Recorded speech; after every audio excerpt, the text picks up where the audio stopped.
नमस्कार मेरे प्रिय मित्रों, राधे राधे।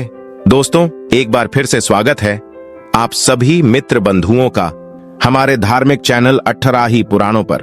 दोस्तों, एक बार माता लक्ष्मी क्षीर सागर में भगवान विष्णु के पैर दबा रही थी, तो पैर दबाते दबाते माता लक्ष्मी ने भगवान विष्णु से कहा, हे प्रभु, आज मेरे मन में 3 प्रश्न उठ रहे हैं। यदि इन 3 प्रश्नों के उत्तर देकर आप मुझे संतुष्ट करेंगे तो मेरे मन को बहुत शांति मिलेगी। तब भगवान विष्णु कहते हैं, हे देवी, आखिर तुम्हारे कौन से 3 प्रश्न हैं? तो माता लक्ष्मी कहती हैं, हे प्रभु, वह कौन सी स्त्री होती है जिसके भाग्य में संतान सुख नहीं होता है? दूसरा प्रश्न है कि कौन सी स्त्री समय से पहले विधवा होती है? और मेरा तीसरा प्रश्न है कि कौन सा श्रृंगार करने से स्त्री को स्वर्ग में स्थान प्राप्त होता है? दोस्तों, तब भगवान विष्णु कहते हैं कि हे लक्ष्मी, यह तुम्हारे तीनों प्रश्न बहुत ही ज्यादा महत्वपूर्ण हैं। जो भी व्यक्ति इन तीनों प्रश्नों के उत्तर समझकर इस पर्याप्त ज्ञान को अपने जीवन में उतार लेता है, उसे जीवन में सुख की प्राप्ति होती है। दोस्तों, भगवान विष्णु कहते हैं, हे देवी लक्ष्मी, अब मैं तुम्हें तुम्हारे तीनों प्रश्नों के उत्तर एक छोटी सी कहानी के माध्यम से देने वाला हूं। इस कहानी के माध्यम से तुम अपने तीनों प्रश्नों के उत्तर ठीक तरह से समझ पाओगी, परंतु मेरी एक शर्त है, जब तक मैं कहानी सुनाऊं तब तक तुम्हें इस कहानी को ध्यान से सुनना है। तो माता लक्ष्मी कहने लगी, प्रभु, मैं आपको वचन देती हूँ कि इस कथा को मैं पूरे मन और लगन से सुनूंगी। आप कृपया उस कथा को आरंभ करें। तो दोस्तों, आप सभी से एक विनती है कि आप भी इस कथा को पूरा जरूर सुने। इसे आधा अधूरा सुनना पाप माना जाता है। कथा शुरू करने से पहले कमेंट में जय मां लक्ष्मी और जय श्री हरि विष्णु अवश्य लिखे। साथ ही वीडियो को लाइक करना न भूले। तो चलिए आरंभ करते हैं। प्रिय बंधुओं, भगवान विष्णु कहते हैं, हे लक्ष्मी, किसी राज्य में एक छोटा सा नगर था। उस नगर में एक सेठ रहता था। उस सेठ के 2 बेटे थे और सेठ के बेटों की शादी भी हो चुकी थी। सेठ की पत्नी और सेठ के बड़े बेटे दोनों का ही स्वभाव दुष्ट प्रवृत्ति का था। इसलिए सेठ की पत्नी अपने बड़े बेटे की पत्नी से बहुत ही ज्यादा प्यार करती थी, मगर छोटे बेटे की पत्नी जो थी वह बड़े ही अच्छे स्वभाव की थी और वह एक पतिव्रता स्त्री भी थी और पूरे घर का सारा कामकाज भी वह अकेले ही करती थी। इतना कुछ होने पर भी सेठ की पत्नी और बड़े बेटे की पत्नी छोटी बहू का हमेशा ही अपमान करती रहती थी। दोस्तों, भगवान विष्णु कहते हैं, हे लक्ष्मी, सेठ के बड़े बेटे की बहू को एक बेटा था और छोटी बहू को एक पुत्री थी। सेठ की पत्नी हमेशा पुत्र को लेकर छोटी बहू को ताना मारती रहती थी, लेकिन वह क्या कर सकती थी, वह हमेशा उनके ताने सुनती रहती थी। दोस्तों, तब भगवान विष्णु कहते हैं, हे लक्ष्मी, अब मैं तुम्हें छोटी बहू की कहानी अच्छे तरीके से समझाता हूं। इस कहानी से तुम्हें तुम्हारे पहले प्रश्न का उत्तर प्राप्त होगा। तुम्हारा पहला प्रश्न था कि कौन सी स्त्री के भाग्य में पुत्र की प्राप्ति नहीं होती है। तब भगवान विष्णु कहते हैं, देवी, उस सेठ की जो पत्नी थी वह पहले से ही बड़े ही दुष्ट स्वभाव की थी। उसके कुटिल स्वभाव से सभी घर वाले बहुत ही ज्यादा परेशान थे, परंतु अपनी सीधी साधी छोटी बहू को वह कुछ ज्यादा ही परेशान करती रहती थी। उसको सताने में उसको बहुत ही ज्यादा आनंद आता था। सेठ के छोटे बेटे की पत्नी का नाम सुकन्या था। बेचारी सुकन्या सुबह जल्दी उठ करके अपने कामकाज में जुट जाती थी। इतना करने पर भी सेठ की पत्नी की निगाहों में सुकन्या हमेशा खटकती रहती थी। एक दिन की बात है, सुकन्या घर में झाड़ू लगा रही थी तो सेठ की पत्नी बोली, कि तेरे हाथ में जान नहीं है क्या? तू जल्दी जल्दी झाड़ू लगा। मैं मंदिर जा रही हूँ। मेरे लौट कर आने से पहले तू भोजन बनाकर तैयार रखना और आते ही मैं उस भोजन को ग्रहण करूंगी। और सुन, अन्न का एक दाना भी बर्बाद ना हो पाए। बेचारी सुकन्या करती भी तो क्या, वह अपनी सास की बातों को सुनती रही। तब घर की सफाई करने के बाद सुकन्या खाना बनाने में लग गई। खाना बनाते समय वह मन में सोच रही थी कि मैं इतना काम करने के बाद भी एक पल के लिए चैन की सांस नहीं ले पाती हूं और मेरी सास हर समय मेरे काम में कोई ना कोई गलती निकालती रहती है। सुकन्या यह सब सोच ही रही थी, जितने में दरवाजा खटखटाने की आवाज आई तो सुकन्या ने सोचा कि अभी तो भोजन तैयार ही हुआ है, लगता है मेरी सासू मां आज जल्दी ही लौट आई हैं। जब सुकन्या ने दरवाजा खोला तो उसने क्या देखा कि बाहर दरवाजे पर एक सन्यासी महात्मा खड़े हैं। दोस्तों, वह साधु महाराज सुकन्या से कहता है कि बेटी, तेरा सुहाग अमर रहे। बाबा को कुछ भोजन करा दे, मुझे बड़ी तेजी से भूख लग रही है। दर्शकों, भगवान विष्णु कहते हैं कि लक्ष्मी सुकन्या बहुत सुशील और संस्कारी थीं। उसने सोचा कि साधु महाराज को भोजन करा तो दूं, परंतु यदि मेरी सांस आ गई तो मेरी खैर नहीं। फिर कुछ देर सोच विचार करने के बाद में उसने सन्यासी को भोजन करने के लिए अंदर आने को कहा, और उसी समय सुकन्या के मन में विचार आया कि सास से डरना कैसा। यदि मेरी सास आ भी जाएगी और मुझसे कुछ कहेगी तो मैं उनसे कह दूंगी कि मैं अपने हिस्से का भोजन इन महात्मा को दे रही हूं।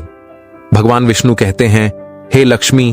फिर ऐसा सोचकर के सुकन्या साधु को अंदर ले गई और अतिथि धर्म का पालन करते हुए उस साधु को भोजन कराने लगी।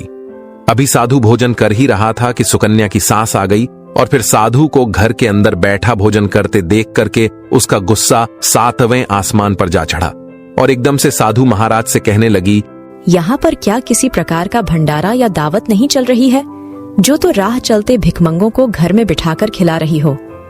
सुकन्या ने अपनी सांस को रोकने की बहुत कोशिश की, परंतु उस दुष्ट स्त्री ने सन्यासी को धक्के मारकर घर से बाहर निकाल दिया और उसका खाना उठाकर फेंक दिया। अब उसका क्रोध सुकन्या पर टूटा और कहने लगी, अरे दुष्ट औरत, मैंने तुझे कहा था कि अन्न का एक दाना भी बर्बाद नहीं होना चाहिए, लेकिन तूने क्या किया, उस भिखमंगे को इतना सारा भोजन दे दिया। दोस्तों, भगवान विष्णु कहते हैं, हे लक्ष्मी। सुकन्या डरती हुए बोली, सासू माँ, मैंने सन्यासी को अपने हिस्से का भोजन दिया है, इसमें आखिर इतना गुस्सा होने की क्या बात है। द्वार पर आए अतिथियों को कभी खाली हाथ नहीं भेजते हैं, ऐसा शास्त्र कहते हैं। भगवान विष्णु कहते हैं, इस प्रकार काफी देर तक सास बहू की तकरार चलती रही। अंत में उस कुटिल सास ने सुकन्या को भी धक्के मार करके घर से निकाल दिया। अब वह बेचारी रोती हुई घर का दरवाजा पिटती रह गई, परंतु उसकी सांस पत्थर जैसी बन गई, उसका दिल नहीं पसीजा। अब सुकन्या के पास में एक ही रास्ता बचा था कि वह अपने मायके में लौट जाए। दर्शकों, भगवान विष्णु कहते हैं, हे लक्ष्मी। इस प्रकार सुकन्या दुखी होकर के अपने मायके के लिए निकल गई और बीच रास्ते में एक घना जंगल भी पड़ता था। सुकन्या भूख प्यास से तड़पती हुई अपने मायके के लिए चली जा रही थी। तभी अचानक जोरों से बादल गरजे और मूसलाधार बारिश शुरू हो गई। भगवान विष्णु कहते हैं, बारिश से बचने के लिए सुकन्या ने एक पेड़ की शरण ली, लेकिन वर्षा का वेग इतना तेज था कि बचना मुश्किल हो गया था। अब उसी पेड़ की जड़ में एक कोठर बना था। सुकन्या यह सोचकर उसमें घुस गई कि बारिश रुकने के बाद में वह बाहर निकल आएगी और जब तक वर्षा हो रही है वह कोठर के अंदर बारिश से अपनी सुरक्षा कर सकती है। दर्शकों, भगवान विष्णु कहते हैं, हे लक्ष्मी। जब सुकन्या उस पेड़ के कोठर में घुसी तो उस कोठर के अंदर उसे एक साधु मिले। फिर संत ने कहा, बेटी रोना बंद करो। मुझे मालूम है कि तुम्हारे घर वाले तुम्हारा अनादर इसलिए करते हैं कि वह दुष्ट प्रवृत्ति के हैं, और तुम्हें ताना इसलिए मारते हैं कि तुम्हारी जेठानी को पुत्र की प्राप्ति हो गई है और तुम्हें अभी तक पुत्र की प्राप्ति नहीं हुई है। इसलिए तुम चिंता मत करो, मैं तुम्हें एक पर्ची देता हूं। इस पर्ची में जो उपाय लिखा है उसे पूरी निष्ठा से करना और फिर तुम्हें एक गुणवान पुत्र प्राप्ति होगी। दर्शकों, इस प्रकार वह संत महात्मा पर्ची देकर वहां से अंतर्ध्यान हो गए। उधर जब वर्षा बंद हो गई तो सुकन्या को ढूंढता हुआ उसका पति वहां पर पहुंच गया और फिर सुकन्या मायके न जाकर उसी जंगल में एक कुटिया बनाकर रहने लगी। भगवान विष्णु कहते हैं, हे लक्ष्मी। एक दिन की बात है, सुकन्या को पुत्र का ख्याल आया और सोचने लगी कि यदि मेरे पास में भी एक पुत्र होता तो ससुराल में मेरी भी इज्जत होती। वह ऐसा सोच ही रही थी कि उसे संत की दी हुई वह पर्ची याद आ गई, और जब सुकन्या ने पुत्र प्राप्ति के लिए उस पर्ची को पढ़ा तो उसमें लिखा था कि बेटी पुत्र प्राप्ति के लिए हमेशा स्त्री को रात्रि के समय पुरुष के बाईं तरफ सोना चाहिए। ऐसा करने से कुछ समय के बाद में बाईं करवट लेटने से नाक का दायां स्वर और दाहिनी करवट लेटने से नाक का बायां स्वर चालू हो जाता है, और फिर जब भी पुत्र प्राप्ति की इच्छा हो तो उस स्थिति में मिलन से पहले यह निश्चित कर लेना चाहिए कि पुरुष का दायां स्वर चलने लगे और स्त्री का बायां स्वर चलने लगे। उसी समय गर्भधारण किया जाना चाहिए। ऐसा करने से निश्चित ही पुत्र की प्राप्ति होती है, और इसके विपरीत नाक के स्वर चलने से पुत्री की प्राप्ति होती है। दर्शकों, पर्ची में आगे लिखा था कि मासिक धर्म शुरू होने के प्रथम 4 दिवस में मिलन से पुरुष रोग को प्राप्त होता है। 5वीं रात्रि में मिलन से कन्या की प्राप्ति होती है। 6ठी रात्रि में मिलन से पुत्र होता है। 7वीं रात्रि में मिलन से बंध्या पुत्री होती है। 8वीं रात्रि में मिलन से ऐश्वर्यशाली पुत्र होता है। 9वीं रात्रि में मिलन से ऐश्वर्यशाली पुत्री होती है। 10वीं रात्रि में मिलन से अतिश्रेष्ठ पुत्र होता है। 11वीं रात्रि में मिलन से सुंदर व अच्छे संस्कार वाली पुत्री होती है। दर्शकों, भगवान विष्णु कहते हैं, हे लक्ष्मी, इस प्रकार उस सुकन्या ने 10वीं रात अपने पति से मिलन किया और गर्भ धारण किया। अब सुबह स्नान आदि क्रिया से निवृत्त होकर के पूजा पाठ करके सुकन्या का पति लकड़ी काटने चला गया। उसके पति के जाने के बाद तूफान आ गया। अब सुकन्या की झोपड़ी तूफान में उड़ गई और भारी बारिश होने लगी। और फिर सुकन्या बारिश से बचने के लिए एक पेड़ पर एक पता लिखती है। यह पता उसी कोटर का था जिस कोटर में सुकन्या बारिश से बचने के लिए पहले छुप गई थी। और सुकन्या ने पेड़ के ऊपर पता इसलिए लिखा था कि जब उसका पति वापस आए तो पेड़ पर लिखा हुआ पता पढ़ करके उसी कोटर के पास आ जाए। दर्शकों, भगवान विष्णु कहते हैं, हे लक्ष्मी, उधर सुकन्या उस कोटर में आकर छुप जाती हैं, जो कोटर एक पेड़ की जड़ में बना हुआ था। उस पेड़ के पास में 2 राक्षसी का निवास स्थान था। इधर तो वह सुकन्या वर्षा से बचने के लिए उस कोटर में छुपी हुई थी और उधर वह दोनों राक्षसी बारिश से परेशान होकर के उस पेड़ की तरफ चली आ रही थी। फिर तो पेड़ के नीचे आकर के एक राक्षसी कहने लगी, अब तो चला भी नहीं जाता, वरना मन तो कर रहा था कि सोना टापू पर चली जाऊं। तभी दूसरी राक्षसी बोली, इसमें क्या बड़ी बात है, ये पेड़ हमें अभी उड़ा करके वहीं पहुंचा देगा जहां पर सोने का टापू है। दर्शकों, ऐसा कहकर कि वह दोनों राक्षसी पेड़ की शाख पर बैठ गई और पेड़ एकदम से उड़ने लगा। उधर थकी हारी सुकन्या कोटर में छुपी हुई थी। कोटर में घुसते ही सुकन्या को नींद आ गई थी, लेकिन पेड़ के उड़ने से लगने वाले झटकों से सुकन्या की नींद खुल गई और पेड़ को उड़ता देखकर कि वह एकदम से घबरा गई। दर्शकों, जब सुकन्या ने कोटर से बाहर देखा तो पेड़ की डाल पर 2 राक्षसी बैठी थीं। अंततः सुकन्या ने परिस्थिति के साथ समझौता किया और सोचा कि जो होगा अच्छा ही होगा। फिर कुछ देर की उड़ान के बाद में वह पेड़ एक सोना टापू पर पहुंचकर के उतर गया। उधर दोनों राक्षसी को भूख लग रही थी, इसलिए वह दोनों शिकार की तलाश में निकल गई। भगवान विष्णु कहते हैं, हे लक्ष्मी, उन दोनों राक्षसी के जाने के बाद में सुकन्या कोटर से बाहर निकली और उसने चैन की सांस ली। अब जैसे ही सुकन्या ने सोना टापू पर फैली रेत को देखा तो एकदम से अचंभित में पड़ गई कि यह रेत तो चमचमा रही है। और जैसे ही सुकन्या ने रेत को हाथों में उठाया तो एकदम से चिल्लाने लगी, अरे यह तो सोने की रेत है। और फिर सुकन्या ने अपनी साड़ी की आंचल में वह जितनी रेत बांध सकती थी उसने बांध ली और पुनः आकर के उसी कोटर में छिप गई। दर्शकों, भगवान विष्णु कहते हैं, इधर तो सुकन्या का उस कोटर में वापस जाना हुआ, उधर दोनों राक्षसी पेड़ पर वापस आ गई और वह आपस में कहने लगी, आज तो भरपेट खाना खा करके पूरी तृप्ति हो गई, अब चलो वापस लौट चलते हैं हम जहां से आए थे। और फिर इस प्रकार थोड़ी देर में वह पेड़ उड़ करके उसी स्थान पर पहुंच गया जहां से वह पेड़ उड़ करके गया था। भगवान विष्णु कहते हैं, लक्ष्मी वह सुकन्या तब तक उसी कोटर में छुपी रही जब तक किसी कार्यवश वह राक्षसी उस पेड़ से चली नहीं गई। और जैसे ही वह दोनों उस पेड़ से चली गई वैसे ही सुकन्या सोने की रेत लेकर के उस कोटर से बाहर आ गई और मन में सोचने लगी कि इतना सारा सोना देख करके मेरी सासू मां खुश हो जाएगी और अब मैं अपने ससुराल वापस जाऊंगी और अपनी सासू मां को इतना सारा सोना दूंगी, फिर वह मुझसे कभी भी नफरत नहीं करेगी और मुझसे प्यार करने लगेगी। भगवान विष्णु कहते हैं, हे लक्ष्मी, इधर तो सुकन्या ऐसा सोच रही थी, तब तक सुकन्या का पति सुकन्या को ढूंढता हुआ उसी कोटर की तरफ आ जाता है और सुकन्या अपने पति को सारी बात बताती है और अपने पति के साथ वापस अपने ससुराल पहुंच करके अपनी सासू मां से कहती है, देखो सासू मां, मैं आपके लिए क्या लाई हूं। और ऐसा कहकर के वह सारा सोना अपनी सास को देती है और उसे सोना कैसे प्राप्त हुआ वह सारी घटना भी अपनी सास को बता देती है। भगवान विष्णु कहते हैं, सोना लेने के बाद में सुकन्या की सास एकदम से क्रोधित होकर के बोली, अरे मूर्ख औरत, तू बस इतना ही सोना लेकर आ गई। इतने सोने से क्या होगा? मैं होती तो बहुत सारा सोना लेकर आ जाती। फिर अपनी सास की बात सुन करके वह सुकन्या कहने लगी, माँ जी, हमारी 3-4 पीढ़ियों के लिए इतना सोना काफी है। तो सास कहने लगी, अरे मूर्ख, सोना भी काफी होता है क्या? जितना हो उतना ही कम है। अब देख, मैं जाऊंगी और कितना सोना लेकर आती हूं। भगवान विष्णु कहते हैं, हे लक्ष्मी, सुकन्या ने अपनी सास को बहुत समझाया, परंतु उस लालची दुष्ट स्त्री के समझ में एक भी बात नहीं आई। उसने सुकन्या की एक भी बात नहीं सुनी और जाकर के उसी पेड़ के कोटर में बैठ गई। उधर वह दोनों राक्षसी जैसे ही पेड़ पर आई तो एकदम से वह पेड़ उड़ने लगा। इधर तो पेड़ उड़ता हुआ जा रहा था, उधर वह सुकन्या की सास मन ही मन में बहुत खुश हो रही थी कि आज मैं बहुत सारा सोना एक साथ फटोर के लाऊंगी।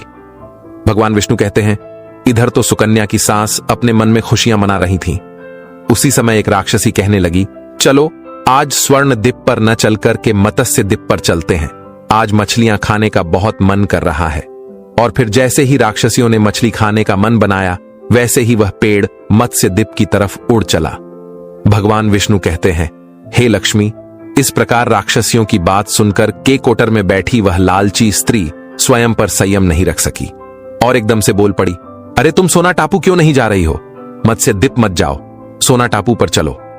अब जैसे ही उस लालची स्त्री इतनी आवाज दी तो राक्षसियों ने समझ लिया कि इस पेड़ की कोटर में कोई जरूर छिपा बैठा है और उन्होंने एकदम से जैसे ही कोटर में प्रवेश किया और फिर जैसे ही उन दोनों राक्षसियों ने उस लालची स्त्री को देखा तो एकदम से उसे उठा करके पेड़ से नीचे फेंक दिया और धरती पर गिरते ही उस लालची स्त्री की मौत हो गई।